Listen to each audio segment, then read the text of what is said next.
어렸을 때 보면 이제 교회 안에서 정말 부러운 사람들이 있었습니다. 여러분은 교회 안에서 부러운 사람들이 어떤 분이십니까? 저는 은혜를 받고 보니 교회에 있는 전도사님들과 목사님들이 너무나 부러웠어요. 그 이유는 무엇이냐면 다윗의 고백과 같이 내가 궁전에서 첫날보다 주의 문지기로 인해 한 날이 더 나으니 그 고백이 뭔지 알 것 같더라고요.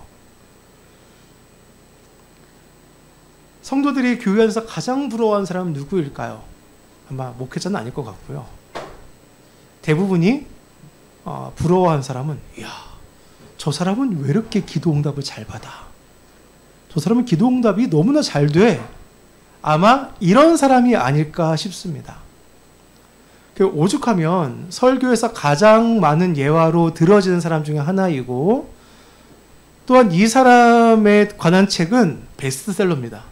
누구이냐면은 독일인 출신이지만 영국에서 고아원을 세운 조지 뮬러라는 사람입니다. 이 사람은 약 93년을 살았는데 그가 일생 동안 사는 동안 5만 번의 기도 응답이 이루어졌다고 합니다. 여러분 5만 번이면 얼마큼 기도 응답이 이루어진 거냐면요. 제가 계산을 해봤어요. 5만 나누기 93 하니까 대략 1년에 한 538번의 기도 응답이 이루어졌습니다. 1년에. 그것은 하루당 거의 2개씩이죠. 하루당 기도 응답이 2개씩 이루어졌어요. 야, 우리는 1년씩 기도할 때 기도 응답이 1개가 이루어질까 말까 하는데 이 사람은 하루에 2개씩 기도 응답이 이루어지니 얼마나 많은 사람들이 부러워합니까? 많은 사람들이 그의 믿음의 기도가 이런 역사를 낳았다고 이야기합니다. 그러면 여러분 대체 믿음의 기도가 무엇입니까? 오늘 우리 성경에 보면 우리가 성경에서 여러 가지 기도가 나오지만 이 히스기야의 기도, 한나의 기도, 여러 가지 기도들이 있습니다. 또 야베스의 기도. 그 유명한 기도들 가운데에 손꼽히는 것 중에 하나가 아마 이 히스기야의 기도일 겁니다. 이 히스기야의 기도는 무엇보다도 극적이기 때문에 더욱 그러합니다. 많은 분들이 또 집중하는 부분이 오늘 우리가 읽은 그 본문 후에 하나님께서 이 기도의 응답으로 해를 뒤로 물러나게 하신 이 사건, 이것 때문에 논쟁도 많죠. 이게 진짜냐 가짜냐 이런 말도 많은데 어찌되었건 간에 이 놀라운 기적이 벌어진 이 히스기야의 기도를 가지고 사람들은 야, 나도 저런 믿음의 기도를 가지고 싶다 이렇게 이야기합니다. 그런데 이 기도를 자세히 보면 우리가 간과하는 한 가지가 있습니다. 그것은 무엇이냐면 이제 1절 말씀인데 1절 그때에 히스기야가 병들어 죽게 되매 아모스의 아들 선지자 이사야가 그에게 나아와서 그에게 이르되 여호와의 말씀이 너는 집을 정리하라. 내가 죽고 살지 못하리라 하셨나이다. 하나님께서 이 히스기야에게 무엇을 말씀하셨죠? 지금 히스기야가 병들어 있는 상태에서 선지자를 보내요. 내가 이 병으로 말미암아 죽을 것이다. 이렇게 이야기하셨습니다. 그런데 우리가 지금까지 성경 말씀을 보아왔죠? 하나님께서 이렇게 말씀하실 때가 뭐라고요? 기회이다 그랬습니다. 하나님은 그 말씀과 동시에 절대 심판하지 않으셨습니다. 늘 말씀을 통하여 내가 반드시 너희를 멸하리라 말씀하시지만 그게 뭐예요? 우리에게 주시는 경고라 말씀드렸어요. 심판은 그냥 즉각적으로 이루어져요. 하나님은 이 말씀을 통하여 우리에게 또한 유예의 기간을 주시는 하나의 하나님의 자비의 이제 행동이십니다. 이것은 하나님의 메시지가 주어지자 오늘 말씀에서 히스기야는 어떤 것을 했습니까? 2절 말씀을 보니까 낯을 벽으로 향하고 여호와께 지금 그가 기도합니다. 이 히스기야의 태도를 우리가 잘 보아야 하는데 여러분 우리는 되게 문제가 닥치면 어떡하죠? 물론 기도하신 분도 있겠지만 대개는 그 문제에 압도되어집니다. 이 문제에 압도되어지면 우리가 그런 말 하죠. 진짜 기도할 힘도 없어. 이게 무엇이냐면 내가 압도되어서 그래요. 근데 이 히스기야는 이 문제에 압도되지 않았습니다. 히스기야가 이 병에 걸린 건 그의 재위 14년째 되는 해입니다. 우리가 지난 시간에 보았죠? 누가 쳐들어왔었어요? 누가 쳐들어왔었죠? 아수르가 쳐들어왔어요. 아수르가 쳐들어왔다가 하나님께서 이 히스기야의 기도에 응답하셔서 그 아수르가 다 물러갔습니다. 정말 기적과 같이 물러갔어요. 그들이 예루살렘 포위됐었는데 이제 완전히 멸망당하는 상황이었는데 하나님께서 그들을 물리쳐 주셨습니다. 여러분, 이런 기적 같은 사건이 벌어졌으면 이제 계속 좋은 일이 있겠지. 아니, 히스기야는 바로 병들었습니다. 그리고 하나님께서 그에게 말씀하시기를 넌 이제 죽을 것이다. 하나 넘어가서 끝났나 싶었는데 이제는 완전히 끝난 것 같습니다. 이런 문제 앞에서 히스기야는 그 문제에 압도되지 않고 오히려 하나님 앞에 더욱 용기되어 나아갑니다. 어쩌면 이런 상황이 하나님을 원망할 수도 있을지 몰라요. 하나님, 왜 저는 하나님 앞에 이렇게 전심으로 행했는데 왜 저에겐 이런 불행한 일이 계속 닥칩니까? 왜 하나님 어떻게 저한테 그러실 수 있습니까? 그렇게 이야기할 수도 있어요. 그리고 기도하지도 않고 그렇게 원망만 늘어놓을 수도 있어요. 마치 욥이 병에 걸렸을 때 그의 아내가 차라리 하나님을 원망하고 죽으라. 아마 그런 심정을 가질 수도 있을지 모릅니다.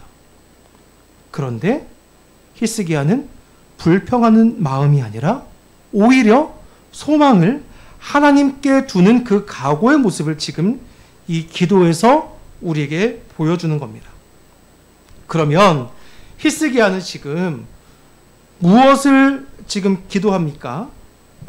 먼저 여기서 우리가 기억해야 되는 3절 여호와여 구하오니 내가 진실과 전심으로 주 앞에 행하며 주께서 보시기에 선하게 행한 것을 기억하옵소서.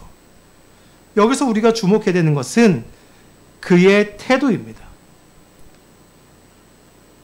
하나님께서 경고하신 말씀이 이제는 그에게 변하지 않는 운명 같아요.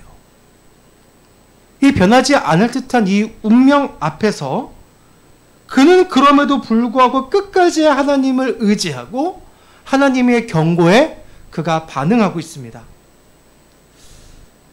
그런데 여기서 살짝 의아한 게 있어요. 히스기야가 기도하는데 자신이 전심으로 행한 것, 그리고 주께서 보시기에 선하게 행한 것을 기억해달라고 기도합니다. 이렇게 기도하는 게 우리에게 살짝 당혹스럽죠. 그래서 어떤 주석가들이 이렇게 이야기합니다. 히스기야가 이 기도 가운데에 자기중심적인 기도를 드렸다. 자기중심적. 아니, 그래도 제가 이렇게 했어요. 이렇게 해석하는 주석가들이 권위 있는 분들도 참 많이 있습니다. 그러나 여기서 우리가 보아야 하는 것은 무엇이냐면 그의 말이 자기중심적으로 보일 수도 있고 그럴 수도 있지만 그 속에 담겨있는 뜻은 그가 하나님께 항의한다는 의미가 아니라 모든 것을 참을성 있게 견디게 해달라는 기도라는 사실입니다. 시편 7편 1절은 우리에게 말씀하십니다. 여호와 내 하나님이여 내가 주께 피하오니 나를 쫓아오는 모든 자들에게서 나를 구원하여 내소서. 그리고 8절에서 이렇게 이야기합니다. 여호와여 만민에게 심판을 행하시오니 여호와여 나의 의와 나의 성실함을 따라 나를 심판하소서. 우리는 알죠? 우리의 의와 성실에 따라 심판을 하신다면 그 누구도 주님 앞에서 살아남을 자가 아무도 없습니다. 그런데 이 시편 기자가 이렇게 기도하는 것은 무엇이냐면 내가 하나님을 전적으로 의지하고 내가 그렇게 살려고 노력했고 하나님의 뜻이 나의 안에 이루어지길 소망하며 하나님만이 나의 소망이심을 그가 고백하는 행위예요. 여러분, 우리가 이런 일을 당해 보십시오. 우리 마음은 어때요? 우리는 우리에게 문제가 생기고 문제가 닥쳐오면 이 문제 때문에 굴욕감을 느끼기도 하고 수치심을 느끼기도 하고 우리 마음이 무너질 것 같습니다. 또한 이 심판의 결과가 안 좋은 일이 나에게 이제 발생될 거라는 그러한 생각에 우리가 압도되어져서 무기력해져 갑니다. 그리고 사단은 바로 이러한 면을 우리를 계속해서 공격합니다. 이 공격은 우리의 마음을 완전히 낙심시키고 우리가 하나님을 원망하게 만들며 하나님의 뜻을 거부하게 만듭니다. 히스기야가 전심으로 라고 말하며 지금 기도하고 있습니다. 이는 하나님 앞에서 자신의 이 위선된 모습을 다 내려놓고 있는 모습 그대로, 우리가 앞에서 부른 찬양과 같이 있는 모습 그대로 하나님께서 하나님 앞에 그대로 내어드리는 거예요. 우리의 상한 심령 그대로 하나님 앞에 가지고 나아가는 겁니다. 또한 주의 목전에서 선하게 행하였다는 것은 하나님의 말씀은 무시하면서 은혜만 받으려는 위선적인 모습이 아니라는 거예요. 하나님, 제가 이중적인 모습을 가지고 제가 은혜만 받고 알겠습니다. 제 삶은 제 마음대로 살게요. 이게 아니라 하나님, 제가 이 은혜를 구하고 또한 내가 하나님께 순종하는 것이 얼마나 큰 가치임을 제가 압니다. 그래서 나의 삶을 쳐서 복종시키며 살아왔고 또한 그러겠습니다 라는 그 고백이 묻어있는 장면이 바로 이 부분입니다. 그러면 이 기도가 왜 응답받는 기도이고 믿음의 기도가 되었습니까? 이것을 우리가 보기 위해서는 5절 말씀을 보아야 합니다. 5절 말씀, 내 백성의 주권자 히스기야에게 이르기를 왕의 조상 다윗의 하나님 여호와의 말씀이 내가 내 기도를 들었고 내 눈물을 보았노라. 내가 너를 낫게 하리니. 이것은 무엇이냐면 하나님께서 다윗의 언약을 기억하신다는 겁니다. 내가 너를 왕으로 인정한다. 이 왕으로 인정하면 내가 다윗의 자손이고 내가 다윗과 언약하였던 그것을 기억하며 지금도 성실히 내가 행하고 있다. 이 언약을 지금도 실행한다. 이것을 말씀하시는 겁니다. 이 히스기야 상황, 아까 제가 제위 14년이라 그랬죠. 이제 막 강대국 아수르를 물리치고 나라가 숨통이 튀어집니다. 그런데 갑자기 히스기야가 죽게 생겼어요. 근데 여기서 또 중요한 사실 한 가지가 있는데 히스기야의 아내가 므낫세 왕입니다. 므낫세. 이 므낫세는 12세의 왕이 되어졌습니다. 여러분, 그러면 지금 히스기야가 병들어 죽게 되었을 때 히스기야에게 있는 아들이 있어요? 없어요? 없는 상태인 거예요. 히스기야에게 지금 자녀가 없습니다. 히스기야가 여기서 죽으면 왕위는 끊기게 되어져 있습니다. 히스기야의 기도는 단순히 나를 살려주시옵소서 이게 아니라 하나님께서 언약하신 다윗의 그 위가 끊어지지 않게 하시리라는 그 약속이, 이 대가 끊어지지 아니하는 그 약속이 지금 이루어지기 소망합니다라고 그 언약을 붙들고 그가 기도하고 있는 상황이라는 겁니다. 하나님께서 약속하셨죠. 내가 뭐뭐하면, 다윗에게도 약속하셨습니다. 내가 뭐뭐하면 내가 이렇게 하겠다. 히스기야는 그 약속에 의지한 기도였습니다. 바로 하나님의 약속을 의지하는 기도가 믿음의 기도입니다. 내 뜻만 주장하는 게 아니라 다른 신들과 같이 내가 그냥 정성을 다하면 하나님께서 들어주시는 그런 기도가 아니라 간절함은 분명히 있어요. 다른 신들에게 비나이다 하는 것 같은 그런 간절함은 우리에게 분명히 있습니다. 간절히 구한다고 응답을 받는 것이 아니지만 간절함은 분명히 우리 안에 내재되어져 있고 이 간절함을 가지고 믿음을 가지고 약속을 의지하여 구하는 기도가 하나님께서 원하시는 기도라는 겁니다. 즉, 이 믿음의 기도는 오늘 제가 앞에서 말씀드린 이 두 가지가 이루어져야 합니다. 첫 번째가 무엇입니까? 태도입니다. 태도. 어떤 두려움이 우리를 애워싸고 슬픔과 애통과 괴로움이라는 감정이 우리를 애워싸도 담대히 하나님 앞에 나아가는 것. 그런데 우리가 여기서 기억해야 할 것이 한 가지가 있는데, 우리가 우리의 감정을 다 극복하고 주님 앞에 선다고 우리의 모든 기도가 다 응답받습니까? 여러분, 기도의 응답은 내 뜻대로 되는 것이 아닙니다. 그리고 우리의 기도에 하나님께서는 충분히 침묵하실 수도 있습니다. 우리는 기도에서 우리가 무엇을 구해야 할지도 잘 모르는 경우가 대부분입니다. 내가 확신을 가지고 기도하는 게 사실은 나의 정욕을 위해 구하는 것일 수 있고, 때로는 필요 없는 것을 필요한 것으로 착각하고 기도할 수도 있습니다. 우리가 지금 기도한다는 것은 무엇이냐면, 내가 하나님 앞에서 지금 이 순간 순종함으로 엎드린다는 것을 우리는 기억해야 됩니다. 기도는 내가 지금 주님 앞에 순종해서 엎드리고 있는 거예요. 우리가 기도의 자리로 나아가는 것은, 주님, 제가 지금 나의 모든 것을 쳐서 주님께 복종합니다라는 것을 의미합니다. 그리고 기도 이후에 우리의 삶이 히스기야와 같이 어떤 삶의 환경의 변화가 있다 할지라도 주님 앞에서 살아가고, 또한 그렇게 살아가기를 위해 우리가 기도하고 이를 통해 그 힘을 공급받아야 한다는 겁니다. 이게 바로 기도에 우리가 가져야 하는 태도입니다. 그럼 두 번째는 무엇이냐면, 말씀을 의지하는 기도가 되어야 한다는 겁니다. 여러분, 여기서 말씀을 의지한다는 것에 대해서 우리가 절대 오해해서는 안 됩니다. 말씀을 의지해야 한다니까 뽑기와 같이 말씀을 뽑고, 그리고 이 말씀을 자기가 원하는 것을 얻어내기 위한 하나의 수단으로 악용해서는 안 됩니다. 혹은 미신적인 방법으로 말씀을 의지해서도 안 되죠. 하나님께서 우리에게 이 말씀으로 응답을 하실 때에는 분명한 확신이 있습니다. 근데 그 확신은 자기 확신과 하나님께서 우리에게 주시는 그 확신이 조금 달라요.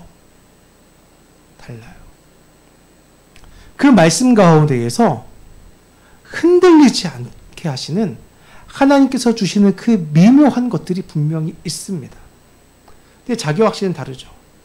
거기는 분명히 욕심이 들어가져 있습니다.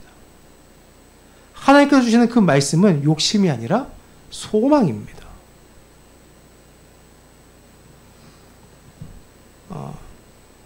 말씀을 의지한다는 것은 말씀에 순종하는 가치를 아는 사람이 말씀을 의지합니다. 뭐라고요? 말씀에 순종하는 가치를 아는 사람만이 말씀을 의지하게 됩니다. 그러면 말씀을 의지하는 것은 무엇입니까? 먼저는 하나님의 주권을 인정하는 데서 시작하는 거예요. 하나님의 통치를 인정하고, 그 통치는 선하시고 인자하시고 그 긍휼이 무궁하심을 우리가 인정하는 데서 시작하는 거예요. 이게 인정되지 않으면 하나님의 통치를 거부합니다. 하나님, 어찌 하나님이 이렇게 불의하십니까? 우리가 그렇게 얘기할 수밖에 없는 거예요. 그러니까 무엇이 먼저 있어야 된다고요? 하나님의 통치에 대한 인정, 그리고 하나님은 선하신 하나님, 그렇기 때문에 그가 하시는 모든 일이 완전하고 선하심을 우리가 믿어야 합니다. 또한 그분은 전지하시고 전능하시기에 늘 우리에게 선하신 하나님께서 우리에게 좋은 것을 주시는 데 있어서 잘 아시고 능력 있으신 분이기 때문에 우리에게 늘 가장 좋은 것을 충분히 주신다는 그 사실을 우리가 믿고 있어야 된다는 겁니다. 말씀을 의지하고 기도할 때 우리는 우리가 가진 그런 의혹들이, 하나님에 대한 오해가 해소됩니다. 우리는 같은 말씀을 읽어도요, 오독하기도 하고요. 오독, 잘못 읽는 거죠. 그리고 이 말씀을 오해, 잘못 해석하기도 합니다. 사람은 또 이게 각자가 살아온 그 삶의 방식과 문화가 다르기 때문에 자기가 살아온 그 방식 안에서도 해석하려고 그래요. 그런데 하나님의 뜻은 하나님 안에서 해석되어져야 됩니다. 말씀을 의지하고 기도하게 되어지면 우리는 하나님의 바른 뜻을 깨닫게 되어집니다. 또한 말씀을 의지해서 기도하는 것은 이것이 우리가 자주 오해하는 건데 우리와의 관계에서 하나님께서 뭐 하셨죠? 언약을 맺으셨죠?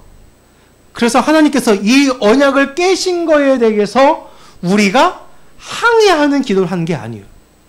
그러니까 사람들은 오해하는 것 중 하나가 이거예요. 말씀을 의지한다 했을 때 하나님 이렇게 말씀하셨잖아요 라고 이야기하는 게 마치 하나님께서 우리와 약속하신 것을 깨셔가지고 우리가 가서 따지듯이 이렇게 생각하는 경우가 참 많이 있는데 그게 아니라 여러분 오히려 하나님께서 우리와 언약하신 것은 무엇입니까? 묶이실 수 없는 하나님께서 스스로 낮아지셔서 우리와 동등된 자격으로 오셔서 우리가 감히 그러지도 못하는데 우리와 계약을 맺으셨어요. 언약을 맺으셨어요. 우리는 이 말씀을 의지하며 하나님 앞에 나아가는 것은 무엇이냐면 하나님 이렇게 약속하셨잖아요 라고 따지는 행위가 아니라 우리와 언약을 맺으신 그분께 이 말씀을 의지하여 우리가 온전히 그분께 내어 맡기는 과정이에요. 이 내어 맡기는 과정을 통하여서 하나님께서 우리에게 하신 이 언약과 말씀들의 그 본 의미를 깨닫고 또한 그 안에 있는 그 은혜를 우리가 갈구하면서 그 하나님의 뜻이 우리 가운데 이루어지기를 구하는 겁니다. 이게 믿음의 기도예요. 그냥 내 욕심을 이루기 위해서 끝까지 붙들고 있는 게 믿음의 기도가 아니라 하나님께 소망을 두고 그분께 순종하기를 우리가 우리의 태도를 내어 바꾸고 그리고 하나님만을 전적으로 의지하여서 그 뜻대로 살아가기를 소망하는 그 모습으로 현실을 살아가는 것. 이게 믿음의 기도입니다. 여러분 왜 우리의 기도가 응답되지 않습니까? 그것은 우리의 기도와 우리의 삶이 일치가 되지 않기 때문에 그렇습니다. 여러분 기도하실 때 소망을 하나님께 두실 수 있기를 간절히 소원합니다. 하나님께 소망을 두세요.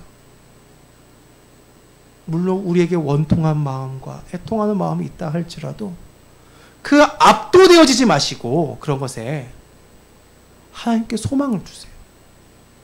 그러면 하나님께서 우리의 기도에 응답하실 겁니다. 그렇게 오늘 히스기야 이 기도를 통해 배운 것 두 가지 태도 그리고 말씀을 의지하는 것 이것을 기억하셔서 우리를 위하여 우리에게 내려오신 그 하나님의 은혜와 또한 나와 지금도 동행하시고 나를 붙드시는 그 하나님의 은혜를 기억하시면서 그분께 온전히 내어 맡기는 저와 여러분 되기를 간절히 소망합니다.